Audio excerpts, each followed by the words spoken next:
You're fine.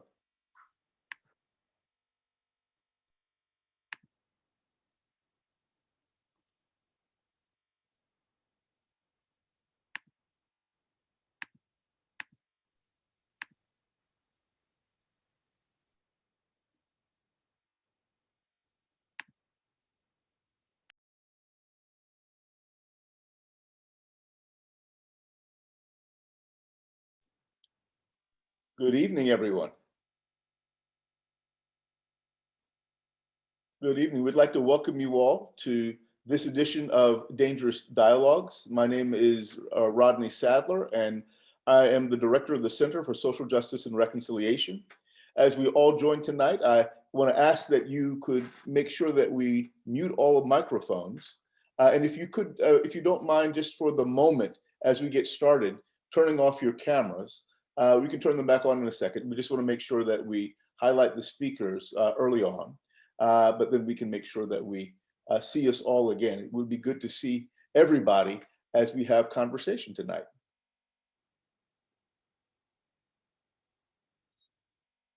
We're going to wait for about maybe 2 more minutes to see if we get everybody in, and then we'll get started. Hi, Rodney. Good to see you, Chris. Good to see you.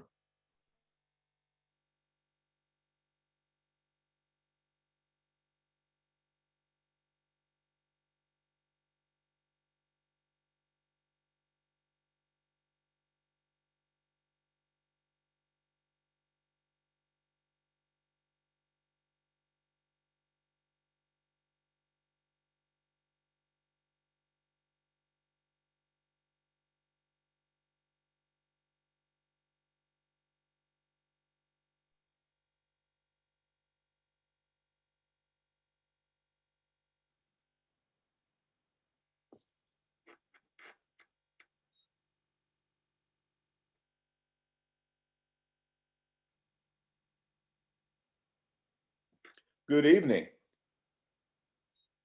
I'm Reverend Dr. Rodney Sadler, the Director of the Center for Social Justice and Reconciliation. And I'd like to welcome you to this edition of Dangerous Dialogues. Tonight, we're going to wrestle with the issue of reparations to atonement. How do we begin to deal with issues of race and racial injustice in America?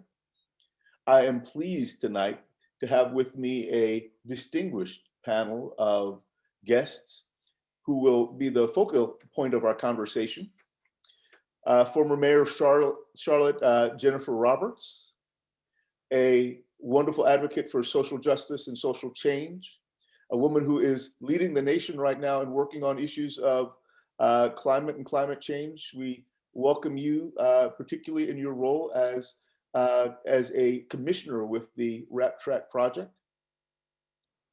Rabbi Dr. Mark Gopin from George Mason University, director of the CRBC, with the Jimmy Carter School for Peace and Reconciliation, and a wonderful leader who has worked around the world on issues of bringing people together in the midst of seemingly intractable conflict. And then Ms. Jency Baker, who serves as the executive director of RAP TRACC, leader here in the city who's been active in prison reform and all sorts of other issues, helping to deal with poverty abatement and things of this nature for a number of years. A true longtime Charlotte resident. We've got two anomalies here, 2 lifetime Charlotte residents joining with us in Mayor Roberts and Jency Baker. So we're pleased to welcome you all. But tonight we're going to talk about and focus our conversation on what we call RAP TRACC. RAP TRACC is the Reimagining America Project, Truth, Reconciliation, and Atonement Commission for Charlotte. We are an organization that is here to end systemic racism in the city of Charlotte and to develop a model that will be useful, not just in Charlotte, but around the nation and hopefully around the world. The myth of racism and the foundation of RAP TRACC are intimately tied together. Over the years of our colonial history and our federation as a democracy, America has lived with two competing visions. On the one hand, we deem ourselves exceptional because we are emboldened by the premise that we hold these truths to be self-evident, that all people are created equal. On the other hand, we are beholden to a legitimating ideology called race that has intentionally and systematically fostered a hierarchy of humanity with attendant disparity based upon phenotypical presentation of skin color. These two ideologies are not just incompatible, they are fundamentally irreconcilable. They have fostered a schism in the American psyche that has prevented us from living up to our exceptional ideals. If we are to be the nation of our greatest aspirations, we cannot do so until once and for all, we've addressed the notion of race. As anthropologists, biologists, and geneticists have attested, there really is no such thing as race as an objective reality. The concept only exists as a social construct that is impossible, that is only possible due to the consent that we give to this notion.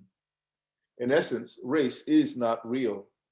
It is an idea that has been ingrained in the American mind to legitimate the taking of people from land and the taking of land from people, to selectively apportion wealth, power, and privilege along predetermined lines, and to legitimate the imbalances that these ideals have created by serving as a justification for systemic inequality.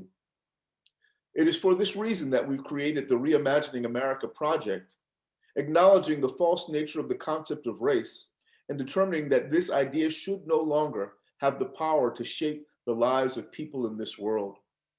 Race should no longer be allowed to foster disparate outcomes for people based upon the differences in their color of skin. The false idea of race should not impact every aspect of our lives, should no longer be allowed to delimit our opportunities based upon the color of our skin, should no longer be allowed to divide us as human beings into allegedly better than and worse types of humanity, entitled to different benefits and suffering different liabilities. Race is something that we as human beings made, and as long as it's long since that time that we realize our collective power to eliminate this ideology and to root out its manifestations in our society. We have the power to foster change that we would like to see. And now it is time that we begin to work towards that end. The larger mission of RAP TRACC is to call to account the history of racialized oppression in Charlotte, and then foster through testimony, witnessing, and atonement, measurable systemic changes to end systemic racism permanently. This group is a collection of local leaders, people who've been committed to seeing that change come about, those who determine that we have waited too long, and we can no longer wait for someone else to foster the kinds of change that we'd like to see. I love the way that Dr. Gopin describes this. RAP TRACC is itself an ethical practice meant to heal our society.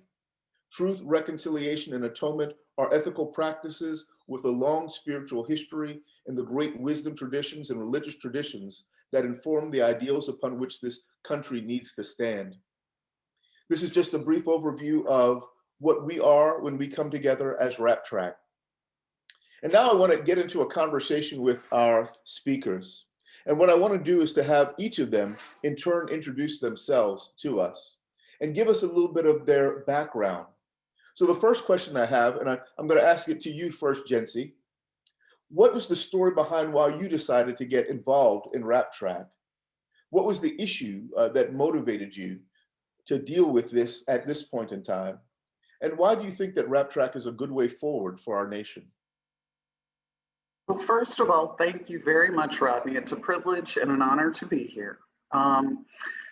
What brought me to RAP TRACC was I love the idea of actually looking at the truth. And I think that's so often what we are missing. I am part of what is known as the loving generation, which is people that were born to a Black and white parent right after the loving ruling made it legal for people of different races to get married. Which allowed me to grow up seeing two very different worlds from a different perspective.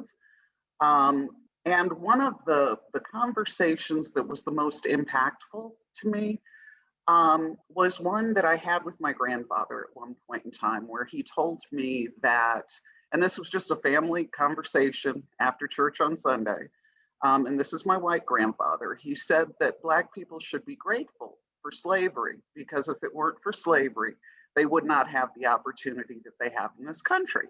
This is a man that I knew was not racist in the sense of wanting to hurt Black people. But it made me realize that he had to, in some way, shape, or form, justify the fact that slavery existed in a way that did not hold him accountable. And I think that in so many ways, the people's failure to acknowledge the truth, I think, is detrimental to them and society as a whole. And when I heard about what, when you introduced me to RAP TRACC and explained to me what the project was, I was blown away, because I really think that we have to grapple with the truth before we can really get to a point where there is reconciliation and where we truly do have beloved community. So. Well, I'm grateful for that, and I'm grateful for all the work that you do. Most people don't know that even behind the scenes of everything that we do, you are there as our leader, as our executive director. So grateful for that. Let me ask the same question of Mayor Roberts. What was it that got you involved in this? What was the story behind your involvement here? Mayor Roberts? Well, I'm going to follow Jency's lead and say thank you, first of all, for having me in this dangerous conversation. Having grown up in the South, there are a lot of dangerous conversations that we have. When I grew up, we were told not to talk about politics and religion at the table or race. Absolutely. And there are so many things that I want to say about why I'm engaged in this work. But I mean, as well as I do, because I saw you there the first night of the protests, that the murder of George Floyd really struck a note with people all over the country, with people of all ages, with people of all races, people of all sexual orientations, oppressed people who recognized that oppression that they saw so vividly in the video replays. And the combination of people being at home because of COVID, of being, seeing things played out so vividly, led to continued protests that seemed to me were deep enough and broad enough that we could actually bring about some change. I, of course, growing up in the South, having friends who are African-American, who were Latino, Hispanic, friends of all different kinds. I went through public schools. I saw how they were treated differently. And I heard jokes being made about people of different skin color. I saw the challenges. And as the county commissioner, we know the statistics. I was on the county commission for 8 years. We saw the disparities, the health disparities, the mental health disparities. These are not new. What seemed to me to be new in that time in May of last year was that there were more white people in the protests. There was finally a recognition that went broader and deeper. And the young people really were moved and motivated. And anybody who has children, mine are in their 20s, but they have just such a different view of things that shouldn't be dividing us. Thank goodness. So I wanted to get involved in this work because I do feel that it is time, when people know the truth, when people hear the actual stories and don't hear the bots on Facebook or the stereotypical lines that different groups have who are not in touch with people who are homeless or people who of color or people who are struggling. We have literally gated communities in Charlotte. And I remember when the first one went up, how sad I was to see that, because there's I used to teach a course in globalization at UNC Charlotte, and there's this belief that we can build walls around ourselves and cut out other people's problems, and it's just not true. The pandemic showed that.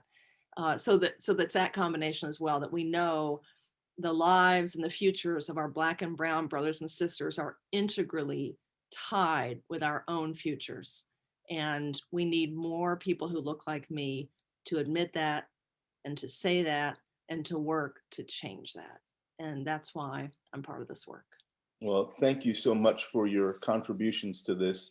And you have such connections of power here in the city to think that you want to work without the system or outside of the system is remarkable. Thank you for that.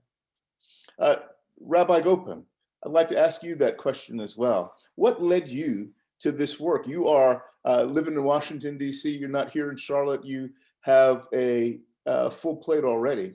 What led you to RAP TRACC and led you think that this was something that we needed to do here in America? Well, Reverend Rodney, it's been a pleasure to come to know you in the last couple of years. I appreciate this event tonight, which is the first time I'm coming to your seminary, as it were, allegorically speaking. And it's just a very nice thing to visit with you and everyone else.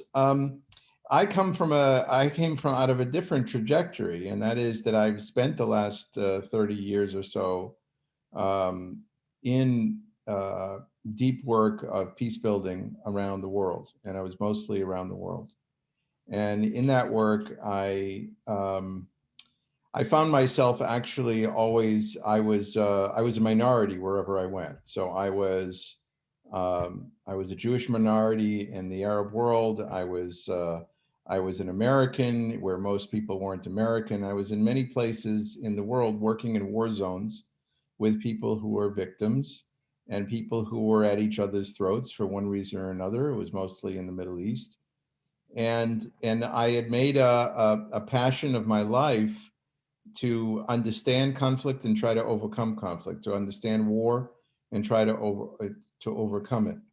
And so I'm pretty overwhelmed by that work, and I've been writing books on it, and I've been practicing and taking students over there for 4 or 5 times a year to different conflict zones, from Syria to Bosnia to Israel, Palestine. And here I was by 2015, I was sensing that that a lot of us didn't realize just how much the United States was falling apart and how much it was starting to resemble a civil war zone, the way that we had seen and tried to intervene in other places. We went to Egypt, we went here, we went there, and we're always sort of stepping on stones of places that were about to break. And then we started to sense that it was here, right here. And yet because I had spent my life overseas, I didn't really have the relationships, in the sense that my methodology, or the methodology of the people I admire in this work, is that you do anything by relationships. So I've been to conferences and all sorts of things, but there's no real work in this world of healing and of transformation without relationships. And so when Joel Siegel introduced me to you a while back, I think he had it in his mind that someday there might be a connection between you and me, and between more serious work here. And then 2015, and things started to really get bad. And then of course George Floyd, and I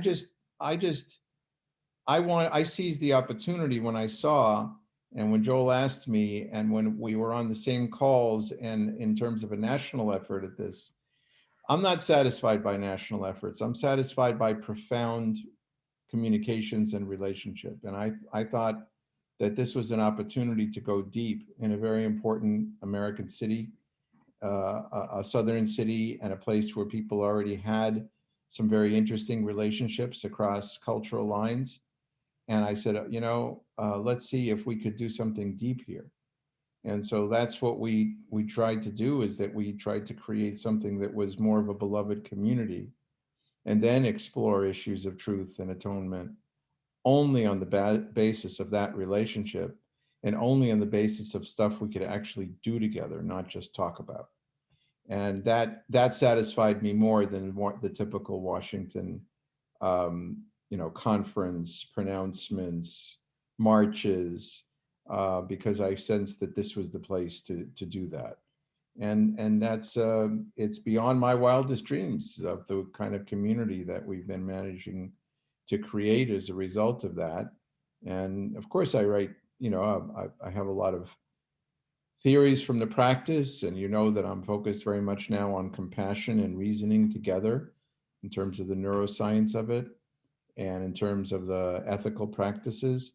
So I'm just very, very grateful to be brought in as a guest and to be able to get to know all of you. And because of COVID, we haven't met in person. You and I have, but I haven't with the vast majority of folks.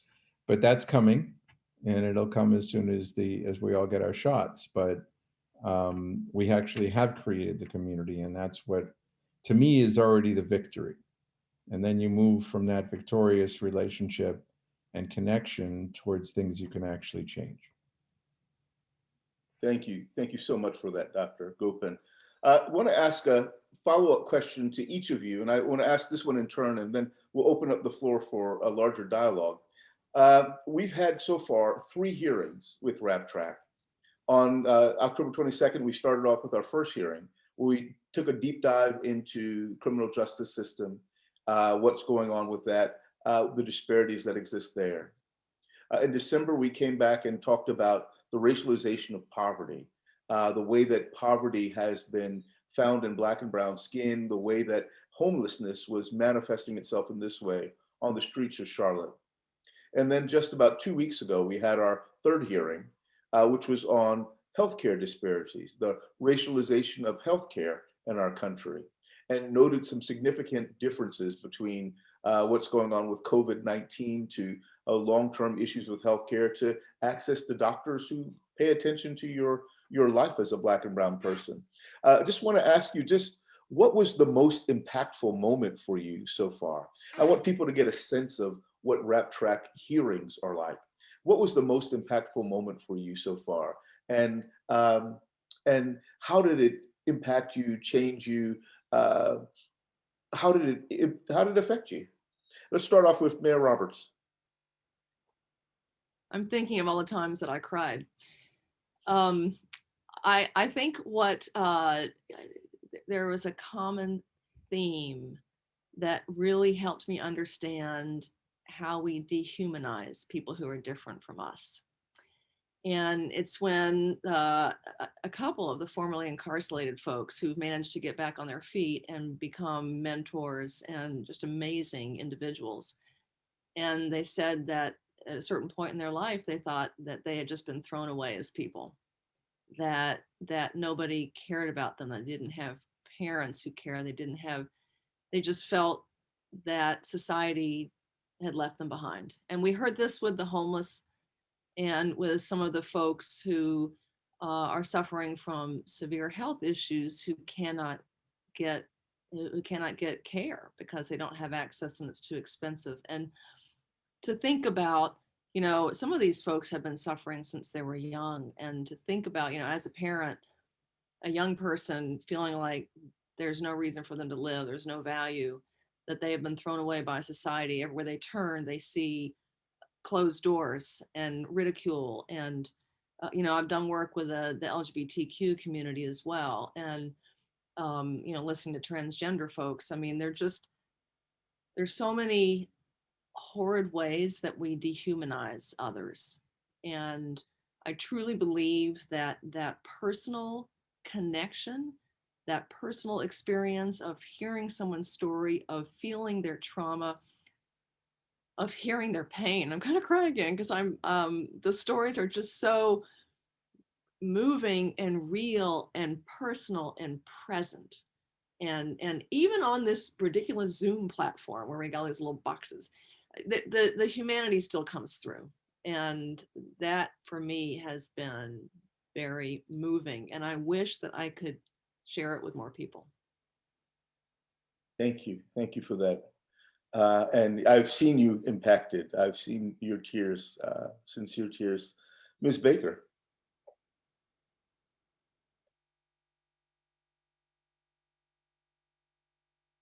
I think the part of the hearings that has been the most impactful to me has been the confessing witnesses who are acknowledging the wrong in the system, whether it is was Judge Lutrosh when he was talking about the criminal justice system, or this past week when Dr. George Baumfach talked about just the disparities in the healthcare system.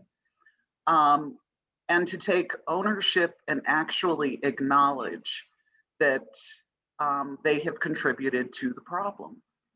And to me, that is it gives me a lot of hope, because I think when people reach down and acknowledge the truth of how their actions, a lot of times which weren't intentional, but also revealed a part of their character where they went along with the flow and they went with that tribal kind of mentality to not rock the boat. And it's very powerful to me to see people taking that difficult step. And the more people that we can get to acknowledge the truth, I think the sooner we will get to a place where we truly have beloved community. So. Thank you. That's wonderful. And why don't you tell us a little bit about those 3 types of witnesses that we have? Well, in the hearings, there are 3 types of witnesses. The first are impacted witnesses that talk about their experience with whatever the issue is with healthcare or criminal justice. We also have historic witnesses, which give the context of what has happened over time with that issue. And we try and approach things from a national standpoint as well as what's going on here locally, even though there is a whole lot of crossover from city to city. And then the last are the confessing witnesses. So you've got really all sides of the story. And it's been a very powerful experience to be at all 3 of the hearings, and a privilege to hear what people have to share. Thank you. Thank you so much for that explanation and for your own testimony about what impacted you. Rabbi Gopin? Yeah, I mean, for me, and it's hard to pin down to one moment. There's a couple of aspects of this that go very deep for me. I think one of the deepest is a sense of gratification and satisfaction when we plan things, and then we even plan the questions, because a lot of thought goes into the nature of the questions you have when you interview folks. And I dreamed of these moments where we could get on camera somebody in all of their authenticity and uniqueness, and being able to convey that to a world filled with polarization and stereotypes. And so when one of the gentlemen who was homeless was interviewed, and when he was asked by Joel, what do you need? And we had talked about asking people, what do you need? That's classic elicitive peace building. And he said, I need a pair of shoes. I just need a pair of boots. And that blew away in 5 words, everything people say about homeless folks, everything people say about helplessness, irresponsibility, etc. I need a pair of boots. If I have a pair of boots, I can go get a job. And it was that moment of truth that just put the lie to the whole cycle of poverty and disempowerment in this country. And I think he was white, because we mixed. I mean, we were mixing, and people got to see that this was that race is a delusion, and that this is something about disempowerment of people, both Black and white. So it was a wonderful teachable moment. And then we have it on camera, and someday we're going to put it on, and we're going to make it into educational material. So it was very gratifying. I think that also off camera, the deepest moments for me have been that because of our work together.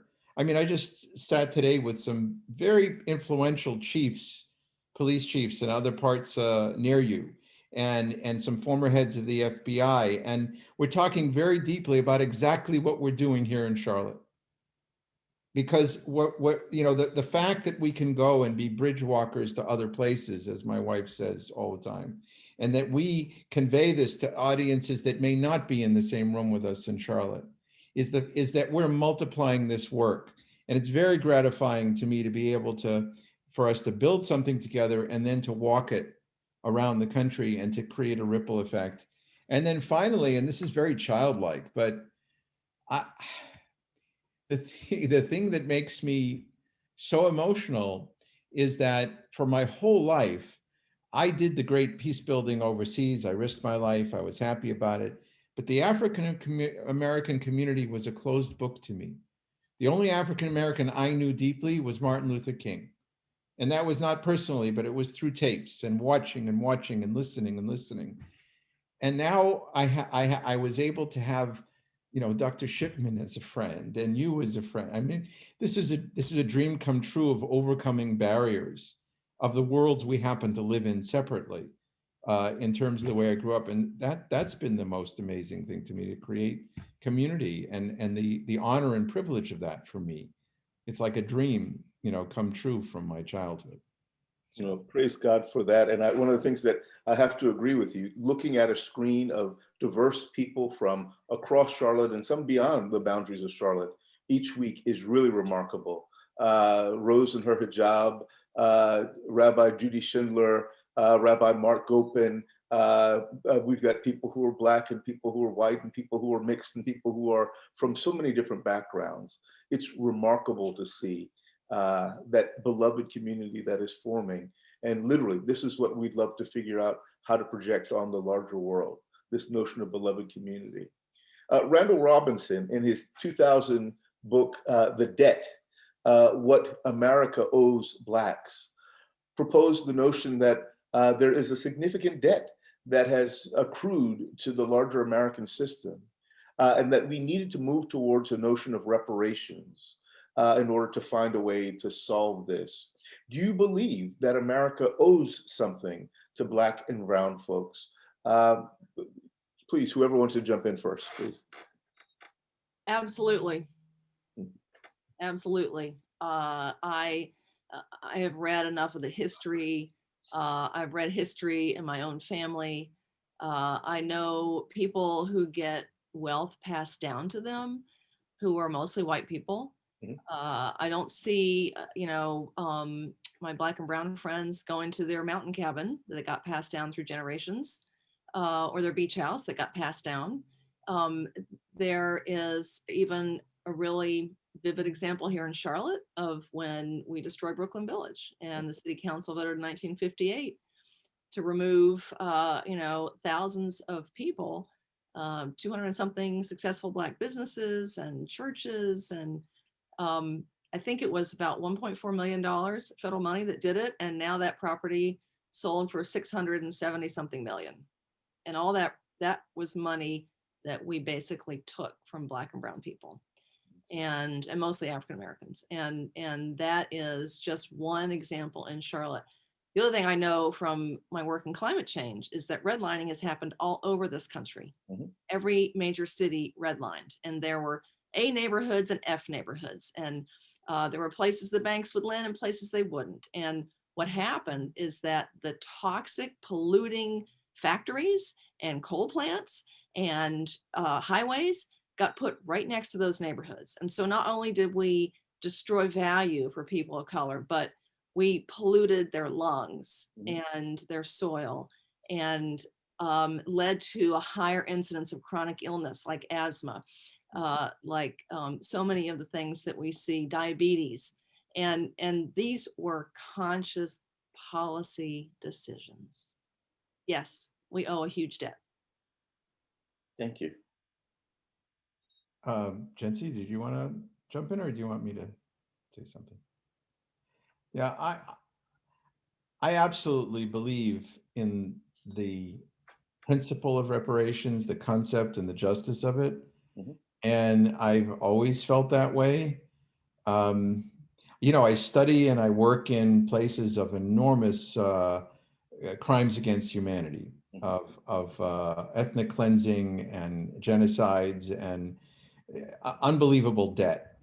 And this is unquestionably one of those. You know, and people have done some good calculations on the loss of life of the terrible Great Passage and the Middle Passage, and then people have even calculated the value of the free labor, the forced free labor.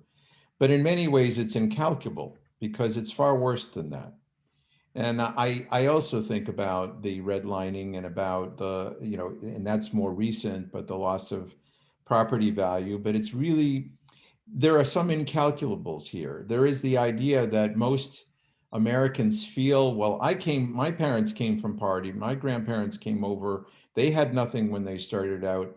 And it's very hard to describe to people what it is that most immigrants came here voluntarily for rescue, and what it is to not only come in chains, but to have families forcibly destroyed purposely and impregnated and raped and separated and separated and separated in order to destroy the infrastructure of recovery, the infrastructure of human identity, family, and empowerment.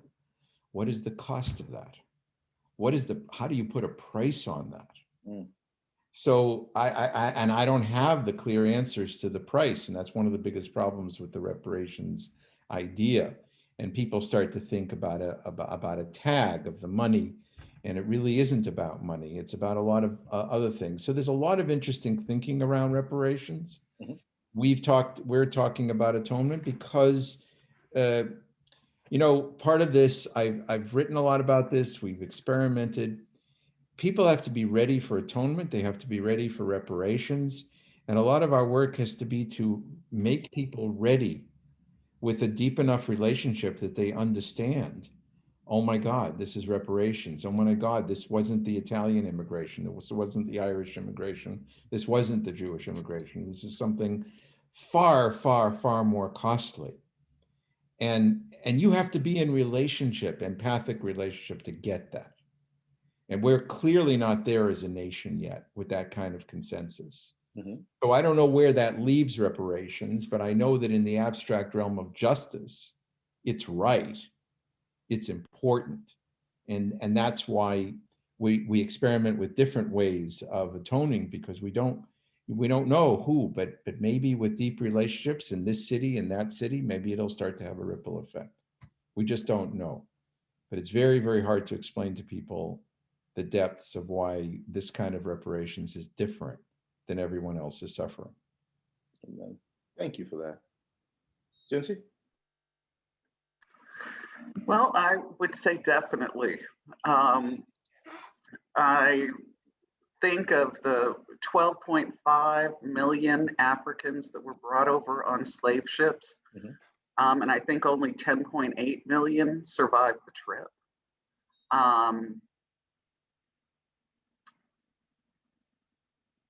And my ancestors built this country. I mean, the foundation of it provided the work to create the wealth that everyone else has benefited from. So I will leave it at that, but I say yes, definitely. There needs to be reparations, and we've just got to figure out how to make that work. Well, thank you. And it's wonderful to hear you all say, yeah, that we need to find some way to talk about reparations. And it's interesting. And in the aftermath of the Holocaust, we talked about ways of providing reparations there. In the aftermath of the internment of Japanese, we talked about ways of providing reparations there. Why do you think there's such resistance to providing reparations for African Americans? Why do you think that there's this racialized difference in who deserves reparations? Well, you know, that's kind of an easy one. It's very often, it was real easy for the United States to build a museum in memory of what Europeans had done to somebody. Yeah. No, I mean, that's, you know, it's kind of a no-brainer in terms of projection. You know, it's very easy to talk about other people's crimes. And you know, there are some people who apologize for the Crusades They go to the Middle East, they apologize for crusades, and it turns out they're not Catholics. So it's sort of a little bit of dig at the Catholic Church by Protestant Christians to come over and apologize for the crusades. So everybody loves to apologize for someone else's crimes. It's very, very hard and very regressive. And we're at our worst when we have to admit something about ourselves. That's simply, the brain is just resists that enormously. A lot of people, even in family life, don't know how to apologize for anything.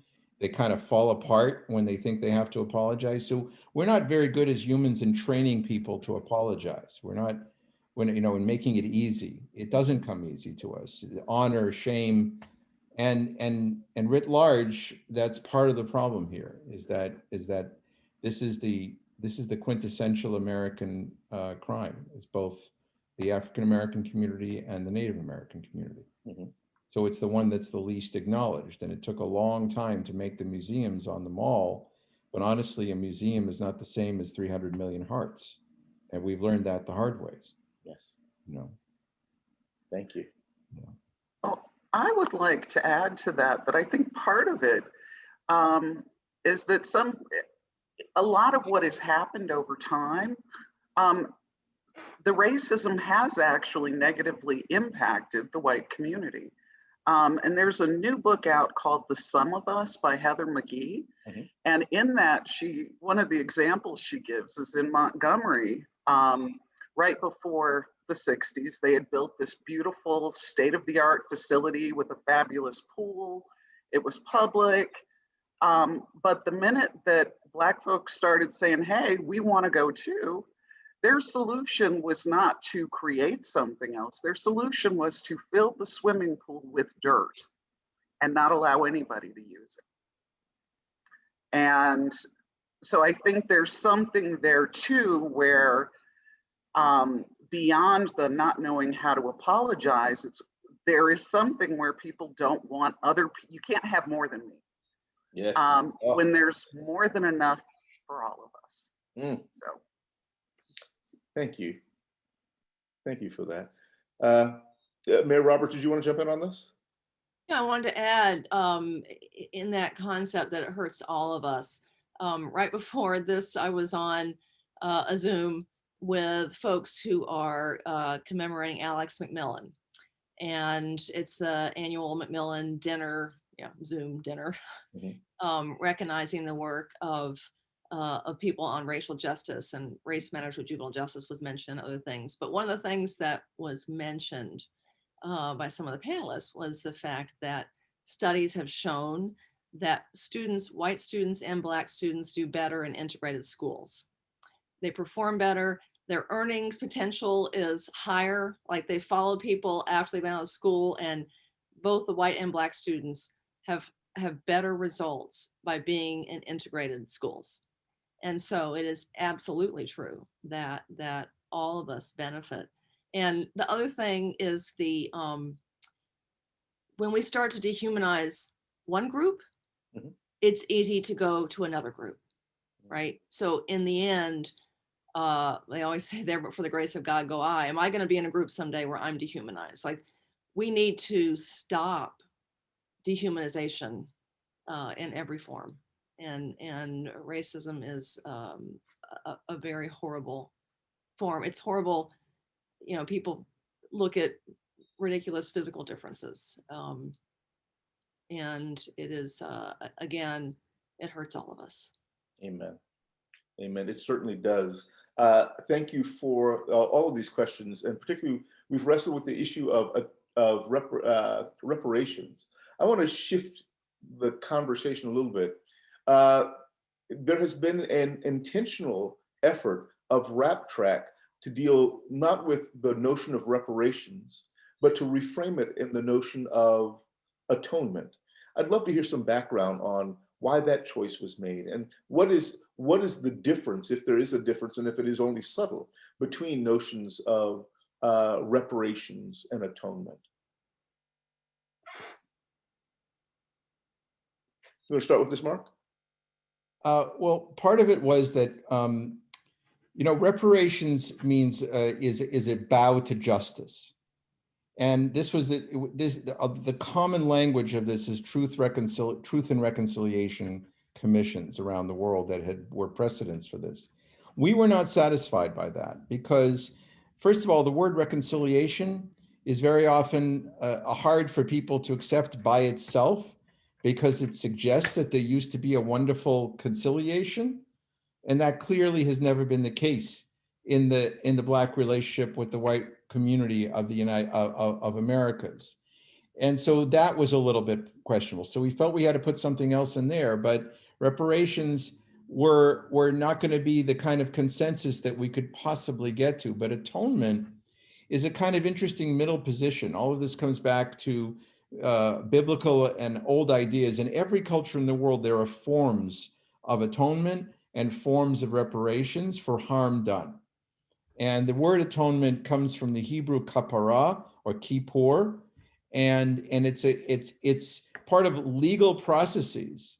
Like if you steal something and you pay back the value of the thing that you injured, kofer nafsho, if it's a person. So kapara or atonement has a lot to do with the legal notion of righting a wrong.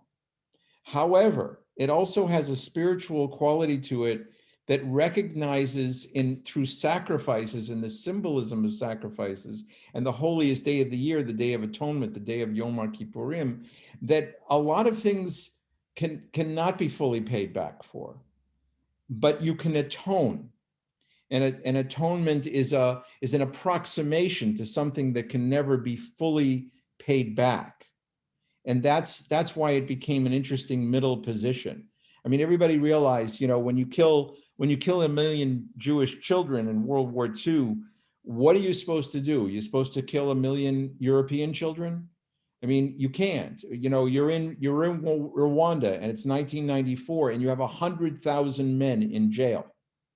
Are you supposed to kill all of them because they've all killed? Well, first of all, most of them didn't kill, but there was a mass rounding up. But a lot of them had. So are we going to kill 50,000 people? So people said, there needs to be a process that was called gachacha in the culture of Rwanda. It's a kind of atonement and a kind of process. And that's what we were looking for here, in my opinion, is that we were thinking, how can we at least think of significant gestures that could atone? What would it be to have a significant shift in the treatment of the homeless, a significant shift in the treatment of the incarcerated, as gestures that would last not just for one generation but forever? And that's something we're still exploring. Is what are those gestures that can be a fundamental shift of the society, that can never repay back everything, but that can symbolize and point the way to a true transformation, a true, in biblical terms, repentance. So atonement is possible in the biblical language when there's true repentance, not when it's just talk. Yes. Not when it's just a baloney symbol, but something that suggests repentance. And that's where we've been looking, and that's why confession is an interesting idea, or acknowledgement of sin. That's what we're exploring right now. But we're always open to learn from everybody. Amen. Thank you. I really appreciate that. Mayor Roberts and Jency, I wanted to sort of ask you that same kind of question, but tie it to what do you think atonement might look like? If we are moving towards reconciliation, what are the things that we might atone for, and how would that impact systemic racism, the larger systems that are in place in our nation? Okay, I'll go first. Jen's now like, okay, who's going to unmute first?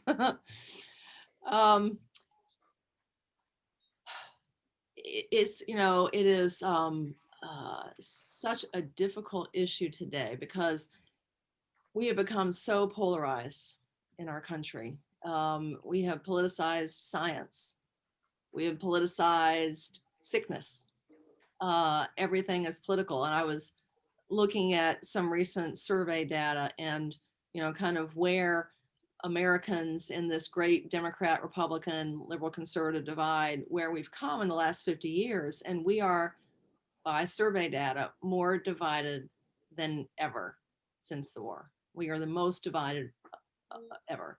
Mhm. And it's not based on reason.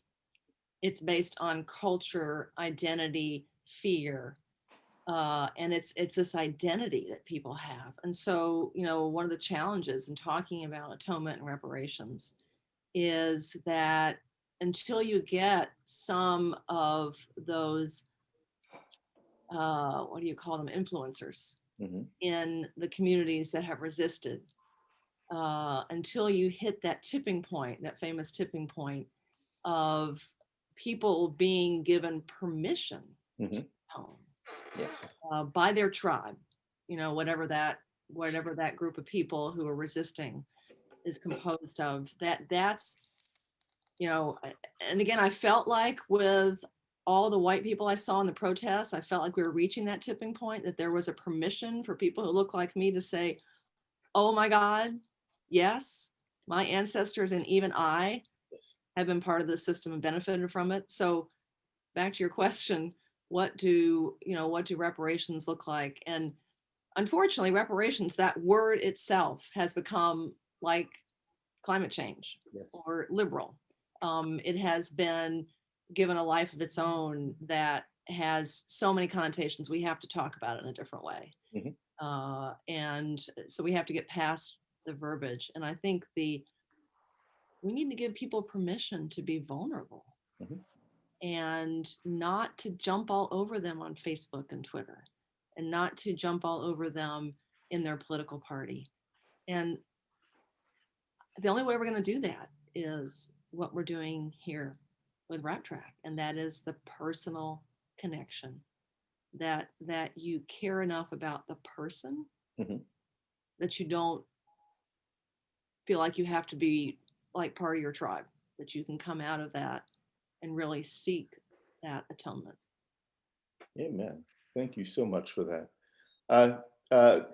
After I wanted Jency to be able to address this question, I want to let you know if you have questions, please put them in the chat and we'll make sure that we get to them. We're going to have Jency answer this question, and then I'm going to have Jency do us a favor and show us a little bit about what you might see at a RAP TRACC hearing. Jency. Okay. When I think about reparations versus atonement, I think that just as everyone else has mentioned, reparations is such a politically charged thing. But I do think that part of what the treatment of Native Americans, the treatment of Africans that were brought over, the treatment of people of color today has been, I think, that slavery and the treatment of Native Americans not made it okay, but in a way allowed people to dismiss what is the appropriate treatment of other people. And so when I look at atonement versus reparations, atonement is something that people can do right here, right now. Atonement is looking at your surroundings and seeing where you can do something to make someone's life better because you have lived from a point of, in some cases, privilege. In some cases, it is just not treating other people fairly. I mean, when we look at, I think I may be a little off on the statistic, but the average CEO makes 384 times the amount of their employees. Kind of similar, maybe modern day slavery. So there are ways that, even the $15 minimum wage doesn't get there. But how do we get people to the point where everyone is being cared for? And I think that that's what's so important when we come to talk about atonement, because there are ways to make things better and right and easier for people.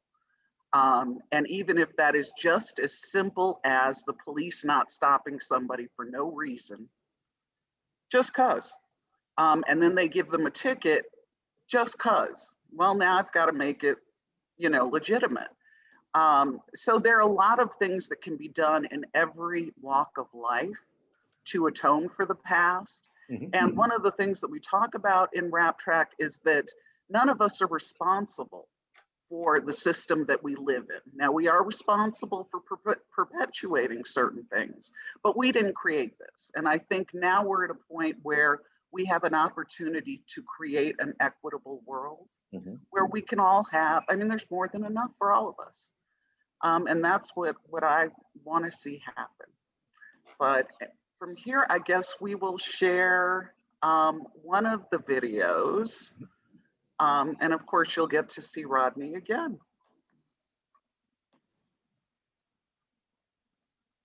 Oh, better hit play.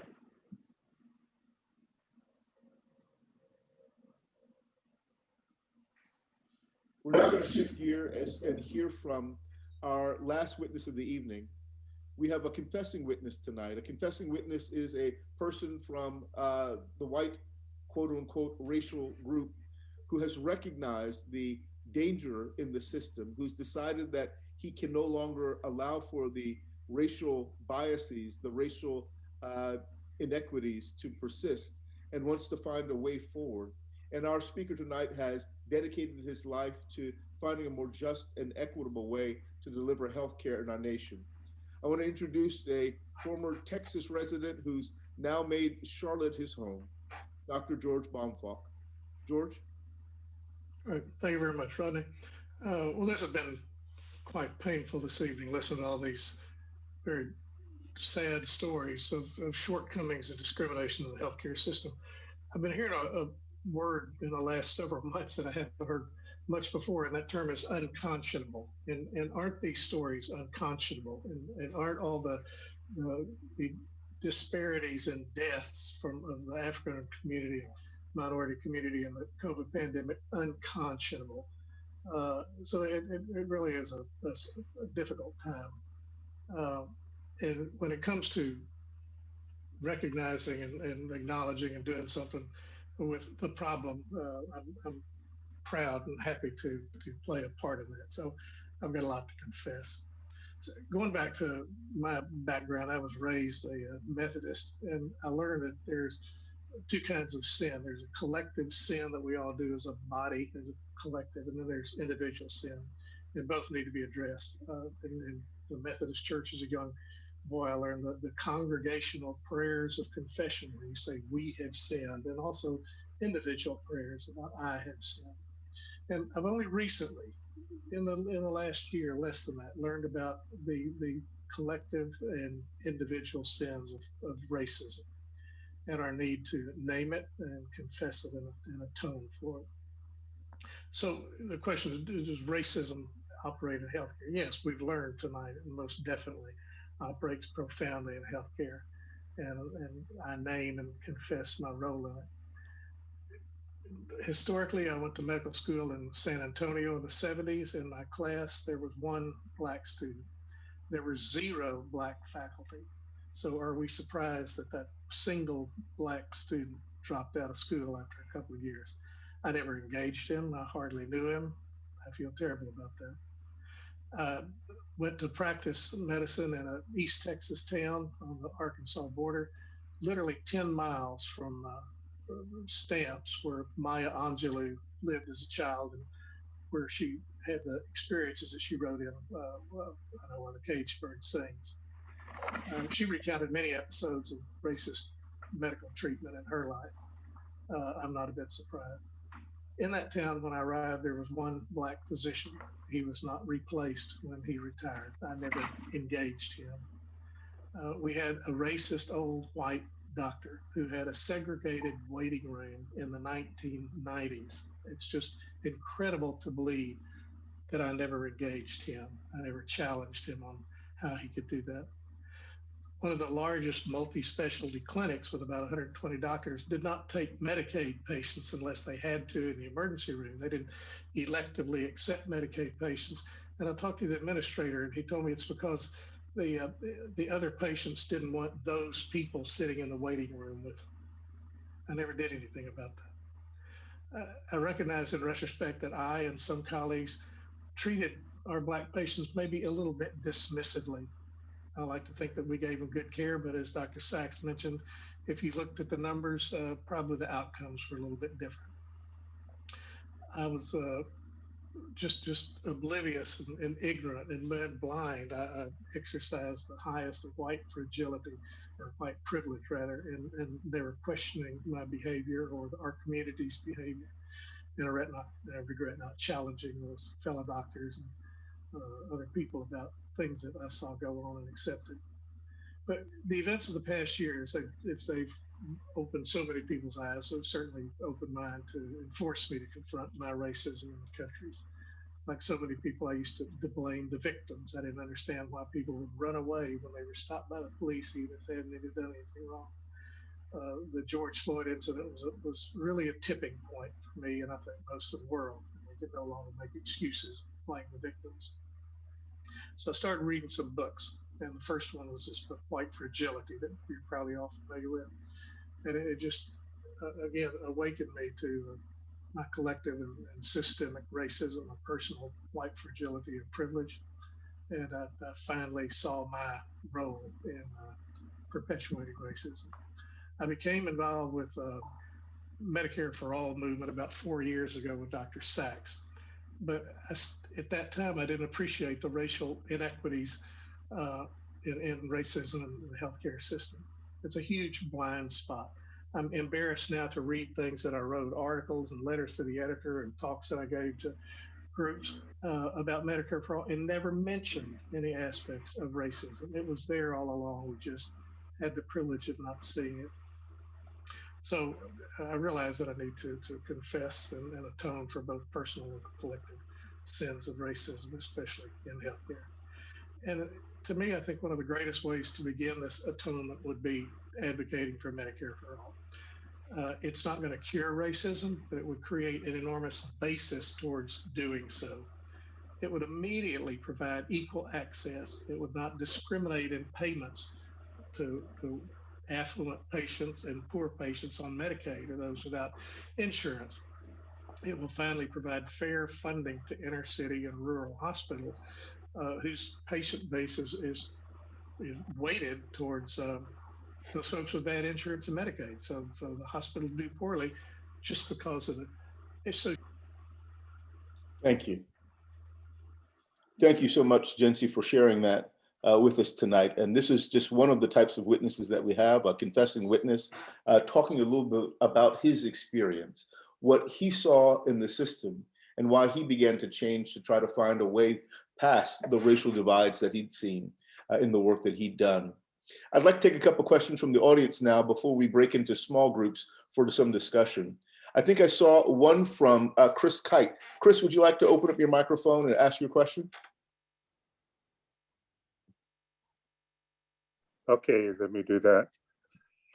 Well, I've done a lot with family history and genealogy, and it's difficult for African Americans to document that they come from enslaved people, although we know that most do.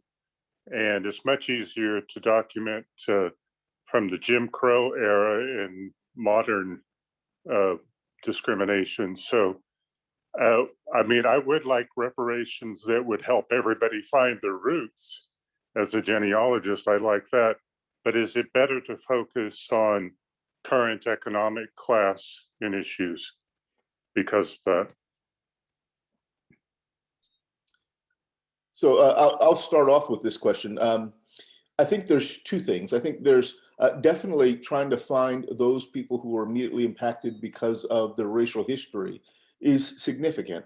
Many people suffered and families continue to suffer today because of the legacy of disparity that existed because of enslavement.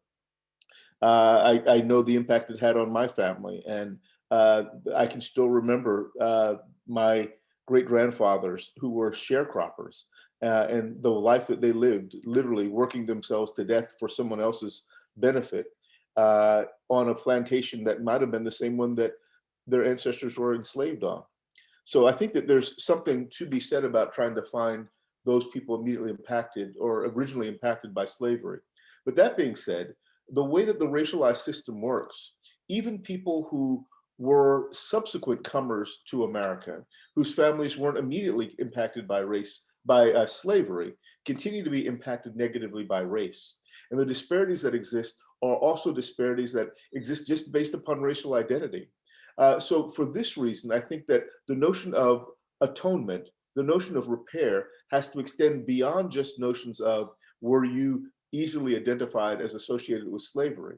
If you've been in this nation for more than 2 generations, it is pretty clear that your life has been shaped by the racialization of your body. Living in a Black and brown body in this country, inevitably you will face deficits, deficits in access to opportunity, deficits in the ability to gain prosperity in some instances, the ability to gain good health care, put at risk with the police department. All these things attend whether or not your ancestors can be directly traced to those who had been enslaved. So I'll start off with that there.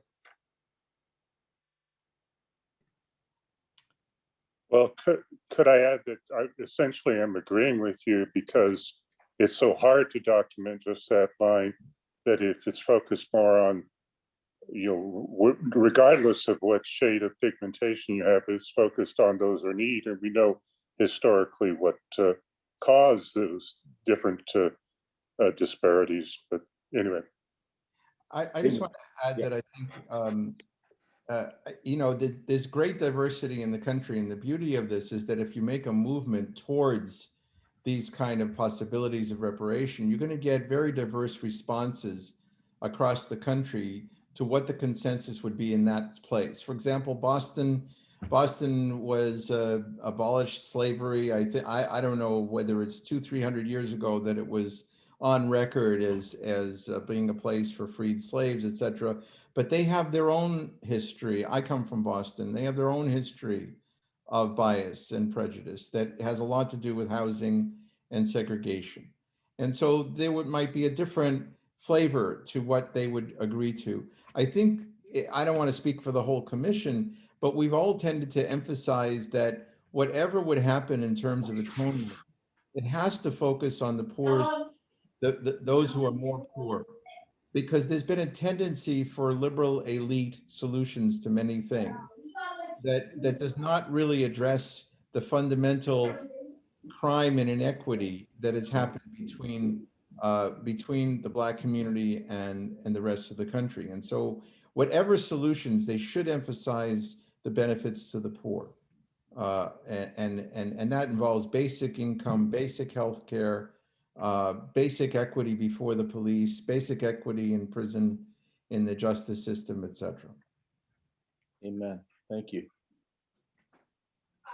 Yeah, I will just add the need for local resolution and local input on that is really important, because the different parts of our country have, different cultures and different histories, and there's a lot of pride in that, and everybody is going to have a solution that fits, where they are and where they've come from.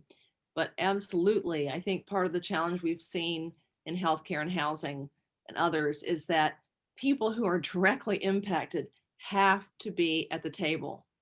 We have to ask people, what would make you feel whole? What would make you feel that you are valued equally? What would make you feel that you have finally been accepted as a complete member of our society in every way, where all the barriers are down, anything that exists because of who you are, the race you are, the gender you are. When we get to that point, and it is going to look different in different parts of the country, and we're a republic. I mean, every state has Byzantine different things going on, and so does every local community. But that's a way you can really get started, because then you can get more local buy-in and participation. It doesn't feel like it's being imposed by those people in Washington. Amen. Thank you. Well, I'd just like to quickly add that through at Duke University, there is a professor by the name of William Daugherty, who has done extensive research on reparations, and he and his wife have written a book that's called From Here to Equality: Reparations for Black Americans in the 21st Century. And he kind of outlines the different issues that you were mentioning in terms of how do you know where people come from and how do we deal with the racism that has still impacted the lives of other people of color that aren't necessarily descendants of slaves. So there is a lot of research being done and a lot of conversations that I think definitely ties in with what we're doing. And over time, I can see us, getting a clearer vision on what that's going to look like. But for right now, I think we're kind of at the beginning point. Amen. Thank you. Thank you for that. I saw a couple of questions come up in chat that are sort of quick questions. I'll just try to take those. What does RAP TRACC stand for? Again, RAP TRACC is not a hip hop video. It's the Reimagining America Project. Reimagining America Project. Truth, Reconciliation, and Atonement Commission, Charlotte. So RAP TRACC. And if you listen to the name, you'll hear two things. Truth, Reconciliation, and Atonement Commission, Charlotte. We're focused on Charlotte. We're trying to develop a model here in Charlotte that can become an effective model that can be used in other places. We want to truly eliminate the racial disparities that exist here by eliminating the concept of race and by dismantling the racialized system that was established. But the other part, the first part of that, is the Reimagining America Project. What that says is that we aren't just focused on doing something here in Charlotte, because if we're going to make true change, it has to be systemic and it has to be nationwide as well. And in part, that's what Dr. Gopin is trying to lead us in doing, to say that we need something that will begin to work. It won't work the same in every place, but we need a system that's going to work across the board. And what he's trying to do with his organization at George Mason is say, once we have a model worked out, how do we begin to spread this abroad so that other people can participate as well? The other question I saw that was raised in the chat was, again, Jency did a great job of introducing the three types of witnesses that we hear from in our hearings. Those three types of witnesses are historical witnesses, those who lay the groundwork about the way that people have been impacted negatively by race over time. And also those who help to establish what the current system looks like in terms of race. In this regard, we've had people like Dr. Jessica Sachs, Dr. Jessica Sachs talking about issues of healthcare and healthcare disparities. Dr. Augustus Parker talking about the way that African Americans have been disproportionately impacted negatively on healthcare issues. We had, when we talked about housing, Dr. Lori Thomas break down in great detail what's going on in the city of Charlotte around housing issues and who's displaced. But on our first hearing on policing, we had Vicki Foster, the recently retired Vice Chief of Police of Charlotte, talk about what was going on in policing in the city of Charlotte and why it was that we needed to begin to change. The second type of witnesses is the most significant one, and these are impacted witnesses. These are Black folks and even white folks who've been negatively impacted by a racialized system, who've been at great disadvantage because of it, and who want to tell their story.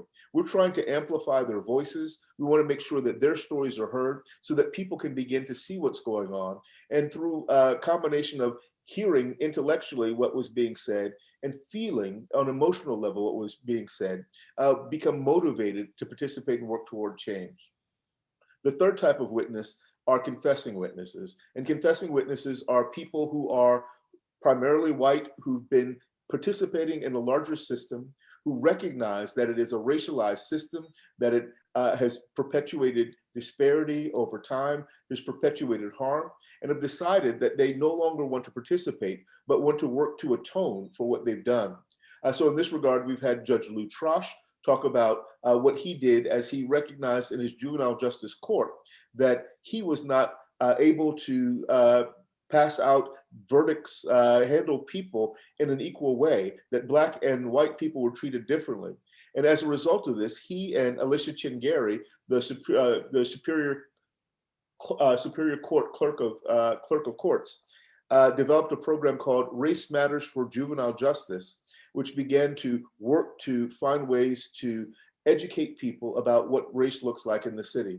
We also had, as you just heard from, Dr. George Baumfalk, who presented his own life and his own experiences about recognizing what he had done wrong, what he had participated in, and then finding a way to begin to atone for some of the disparities by working for a system that would provide healthcare access to all people. So these are the three types of witnesses, and I hope that that makes sense for you. I would love to shift gears now. Sorry, Jennifer, want to jump in? I wanted to add there's one more component of the way that you have organized the hearings, and that is to have commissioners play an affirming role. Yes. And we realized in getting this all started that some of these testimonies would be very emotional. And also that many of these folks are people who have not been heard and feel that their voice, again, they're throwaway people, their voice is not heard. And so we felt it really important to have commissioners affirm and state back to the folks who have poured out their stories, here's what I heard, here's what you're feeling, and here is how it makes me feel, just to affirm. And I think that has been a great way to navigate some of the emotion and also to validate the lives and the experiences of people who are telling their stories. So I just wanted to add that. Thank you so much. And I think that has also been one of the things that we have pioneered in this work, trying to find a way to not only make sure that we hear what people say, but we let them know that they've been heard. And we want to make sure that they know that we're going to do something as a result of the testimony that they've offered. So thank you for lifting that up as a concern. Okay, we wanted to, I know that I've run a little bit late with the conversation here. We wanted to break people up into breakout rooms so that we can begin to talk about at least 3 questions that help us understand what we've been talking about tonight. This is dangerous dialogue, so we need to have people in communication with each other. We're going to break people into at least 3 different groups, and what I'd like for people to be able to do is to have one of the speakers in each of the groups with you so that you can have conversation. And if we can bring people back together at roughly 8:25, 8:30, Aaron, and have a little conversation, I think that might be a great way to move forward. Sound good? Aaron, how about you break us into small groups right now? And I just want to say thank you all for participating tonight. And I look forward to hearing what you have to say in your small group conversations. Is everyone back into the main room, I think? Hopefully so. I hope you all had a few minutes to have some good conversation. I know we didn't let you have too long. I know these conversations could go on for days, really. Did anyone want to share something that came up in their group, or questions that came up, or some reflections you thought were particularly valuable to share with the larger group? And y'all just jump in and talk.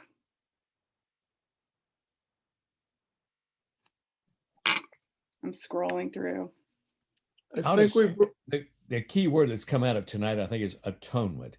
I personally didn't have slaves unless I have an employee who's making minimum wage today. But that's a good word for us to tell. I get that feedback. I have a very conservative country congregation now, and I get that. Oh, I hate to feel guilty because I'm a white male. Well, no, it's not that. But this atonement, and let's make things right for today's people. How do you feel about truth and justice orientations? The importance of science and facts, is that threatening to people of a more conservative nature? Are you putting that question out to the group?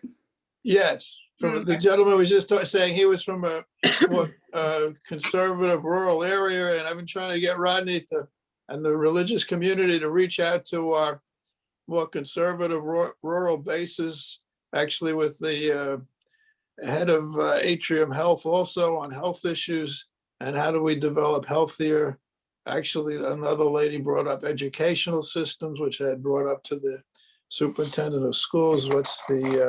What should education mean and the need for emotional intelligence and better human relations generally, coping skills, and why don't we need those things? And to reach out to our rural neighbors who why do they hate liberals? Why do they, We're so cute. by the Senate, by the congressman who represents my district, but is one of them anyway. I was very offended by his campaign and the Trumps. Did And, I see it? I'm sorry, I didn't mean to interrupt you. Did I see a hand raise? Someone raise their hand? Yes. Fine? Yeah. Okay, go for it. I Go find the great Psalms help tremendously, particularly the Psalms of Confession. I mean, when you get up in the hundreds, I think we've lost that part of the Psalter. We've lost it. Come worship the Lord, that kind of thing, but we've lost the lament and the community confession that is for the conservative. Those things are what, thousands of years old. So we're not coming up on new stuff. It's just the Lord still talking to them.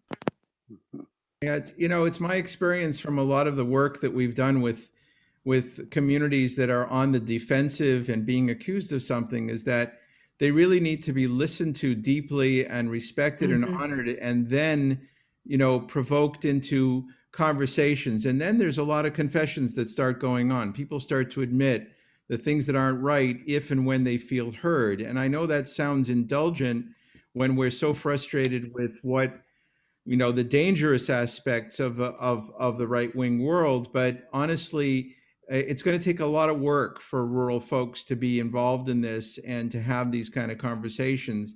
And part of that work has to be a kind of very, very skillful, respectful process of listening that then evokes questions of, well, what do you think justice would be? What do you think would be fair? And that kind of process takes a long time, but it actually works very often when there's deep relationship, and we need to reach out to the rural areas to do that. And some of us do that already, but it's hard work. It's hard work because we have information systems in the United States that are skewing people's perspectives, radicalizing them, and not allowing neighbors to meet each other. That's why I keep emphasizing in the group that if there's a Black church and a white church that could meet and share, break bread and start to get to know each other, then there's more of a possibility of people listening to each other's stories. are you familiar, or what do you think of Coalition of Mutual Respect, Black and White, and everything else from an interfaith perspective? Which, do you know Rabbi Nichols, who's now in who was a leader along with Rabbi Wallace, passed away, who's now in Temple Bethel at Shalom Park, and also did a whole Martin Luther King for the service for the with Eric Ward from North Carolina. Yeah, I don't know Rabbi Nichols. I'm sure it's a great group. I find that a lot of the interfaith work that I've been involved with over the decades is a little bit too wealthy and elite, and that we need to do a lot more work on listening to poor folk on all sides. In other words, special, really deep listening to Black folk and what they go through in the city and in the rural areas, and then the white folk, and then see where there might be connections on healthcare needs, on Medicare for all, on treatment by police properly. It's amazing how many issues people do share if they have a relationship. And some theories of slavery is that from 300 years ago already, the purpose of slavery was to separate Black and white folk who are poor from uniting. And can I say? Yeah, please. Can I say from an African American perspective, I think that you are exactly right. Once you get into the wealthy and the elite, you really don't have that problem, because even their sophistication of just exposure to more in the world makes it easier for them to be more tolerant and but you need to talk to the people who are working class and poor people who need to understand from a perspective that they too are respected, not because they are elitists or have money So I totally agree with your assessment that you can't get too wealthy, because if you get too wealthy, even if they're not tolerant, they are sophisticated enough to give that air in the working place in corporate America and in the places where you find. So I agree with you. It needs to be working class and it needs to be poor. Do you think the wealthy underserved communities? I'd like to speak here to that. I do agree with those comments. I don't, there's also a dark side to a liberal response to racism.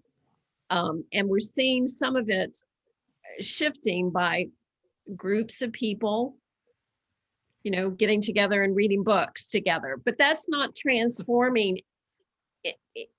It's not moving into action. And so there's a self-satisfaction. Well, we read this book, Waking Up White, and I was moved, and this disturbed me. But how do, and I don't want to use labels, but I think you know who I'm talking about, folks like us who are privileged for the most part, right? And it's very common around the world. There's nothing inherently, evil about any one group, but everywhere in the world, the more privileged group wants to talk and wants to be peaceful, and the group that doesn't have anything wants action and justice. And so this is a disconnect in methods, because reading is great when you basically have your basic needs met. Exactly. But my concern is that when somebody said, well, I'm feeling guilty, I don't want to feel guilty. Well, I think there's a place for the prophetic word to come, and it hurts. It pierces us, but we coddle our people. I think, like, we're not going to use tough language, or now some churches don't even have a prayer of confession because I don't want to feel bad. I mean, I've heard that from other pastors or congregants. I don't want to feel bad.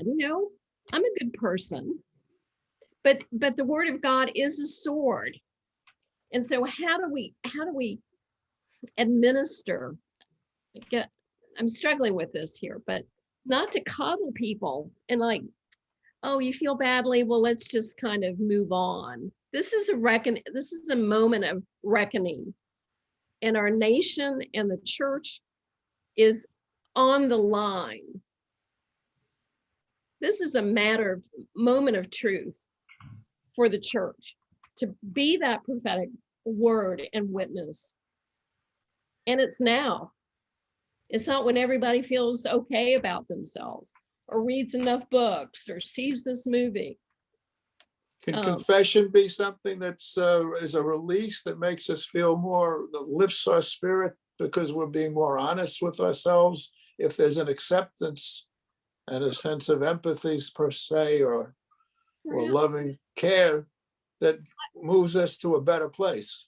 I was saying to more reparations. The conversation group that I was in, that I appreciate so much the work of Dr. William Barber, who after the murder of George Floyd, wanted people to stay in lament and not rush to how do we address racism? What do I do? And people say, well, what can I do? No, stay in it. Be in that darkness. Hang in there. We're not alone, but stay in it. And he said something I'll never forget. He said, scars have stories. Listen to the stories that come from woundedness. And I think we're quick to want to resolve things. And I love what this commission is doing. You're taking your time. You're really laying out this beautiful quilt, this colorful possibility of going deep and being in relationship, confessing our sin, our brokenness, our participation, and moving forward. I'm thrilled about what you're doing. I'm so glad I got on this call. It's fantastic.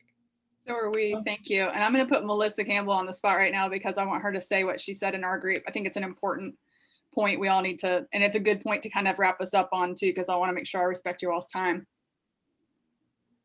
Well, I just was hearing the word church. enough times I became slightly uneasy because I don't go to church and I don't really know many people where I live in Southern California who do. But that doesn't mean that we don't have the same kind of spiritual connections with other people, the same need to atone, the same absolute commitment, devotion to justice. And, you know, I just don't want to be left out. I mean, I don't want people who are not involved in church communities to be left out of your efforts, because I think they're wonderful. I'm very excited about what you all are doing. It's nice that you're here.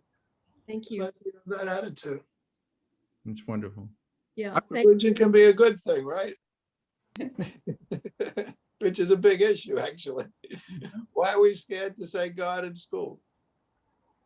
Well, I think churches, and I would even go further than that, say churches bear a lot of responsibility for much of the injustice over the past 400 years. Amen. Yeah, so I think being unchurched may actually give you a lead in this way. I didn't say it was perfect. The sense of humility and the need for greater perfection are all things that that's the biggest issue, I think, in the world, the need to perfect and reconcile our religious state. That's what I worked on for Alliance of Civilizations versus a clash or killing each other before we go blow ourselves up one way or the other. But isn't it a common issue? You said a really important word, humility. Yes, exactly. That is, again, part of what separates us is that belief that our view, that our personal view is better, best, the way things are. And we need to find that humility to truly listen in a way that puts us in someone else's shoes, that helps us recognize that that is valuable and a part of our society and a part of our community. And our way is not always the best way, the only way, even the bigger truth. And that's humility. So that's a very important word. In that spirit, what do you think of working together for a messianic age together rather than apart, and the other not dealing with the issues we're dealing with ourselves, or how to perfect ourselves with a need for humility to be able to say we're not perfect and we can be better together, which I believe is the spirit of the interfaith movement and the humanistic movement as well. Should that be so scary? Or why does it seem so scary? Anything that is change is scary. Psychologists will tell you people do not like change.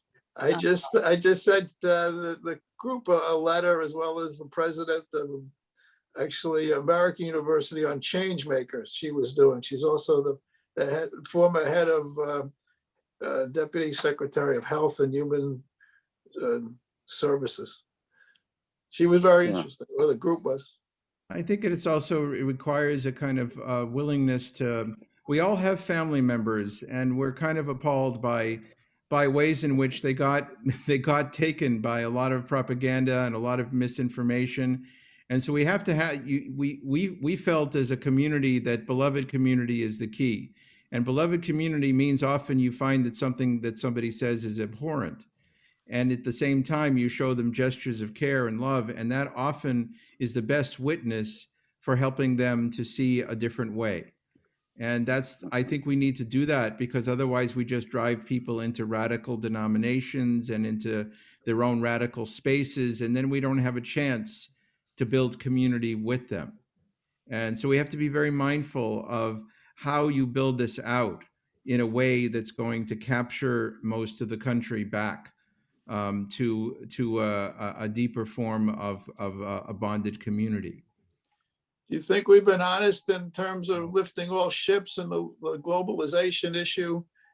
Have we really done it, or have we ignored people? We say the words loving and American, and yet our politics hasn't seemed to care about so many people, whether in rural areas, which left closed factories, sure, and people with hopelessness and indignity in the poverty that they are left in, blacks, whites as well. There's a lot of mistakes that people made when it came to globalization. You're absolutely right. Have we been honest in that? Some more than others. Is any of the other folks here want to speak up who haven't spoken yet? I just wanted to say thank you to everyone. And it's so beautiful for all of us to gather here together and to be together, to embark on this journey together. And I hope to be more involved with this group and everyone here, Rabbi Gopin and Aaron Mills and Reverend Sadler, and was it Jen C. Baker. Baker? I'm sorry, I don't see you on the screen right No, now. she had to drop off. She and Dr. Sadler both had another panel, if you can believe that. It's a late night for everyone. And then Jennifer Roberts is still with us as well. I have so much to say, and yet I think listening is really the most important thing that I can do, that we can do. Listening and sharing what we have to share, what is the truth, as Jen C. was saying, and and the mayor, Jennifer Roberts. Yeah. I'm sorry, I missed you before. Anyway, hello to everyone, and I look forward to more work together. Thank you. And as Aaron, as we said in the smaller group, there's several people who are interested in possibly starting up relationships in their area, one in Richmond, the other one in Baltimore. And so we should I tried to give them my email, but we can put people in touch who might want to start their own little group. Absolutely. And I put my email address in the chat as well, if you all want to pull that. And before we get off the Zoom tonight, I'll put a slide up that will have ways to follow the Center for Social Justice and Reconciliation, as well as RAP TRACC on Facebook and Instagram. And then they both have individual websites as well. But you all feel free to shoot me an email, and I can put you in touch and give you any information that you need going forward. But I really want to thank you all for giving us so much of your time this evening. I know this has been a long conversation, but I think it's been a wonderful one. I know Dr. Sadler would like me to thank Mark Gopin and Jennifer Roberts and Jen C. Baker for everything they do, but particularly for being here with us this evening. And we're grateful to all of you for sharing of your time. I'm going to put this slide up. You guys can jot the information down, or you can just email me. And a video of this conversation will be available on YouTube probably Monday under Union Presbyterian Seminary's YouTube page. It'll be there, but if you can't find it, just shoot me an email and I'll give you guys a link. All right. Okay. I'm going to share this and tell you all good night as well. Good night. Good. Thank you. Night. Good night. Night. Nice being human with you all. Great meeting everyone. Nice meeting you. Thank you for Enjoy. Fabulous. Good night. Thank you. Very inspired. Thank you. Night. Night. Night. Thank you so much. This has been great. Thank you. Thank you. Peace be with us all. Thank you. Thanks for your comments, Elena. I really appreciated them. God bless. You too. Bless. Yep. Good beginning. Amen.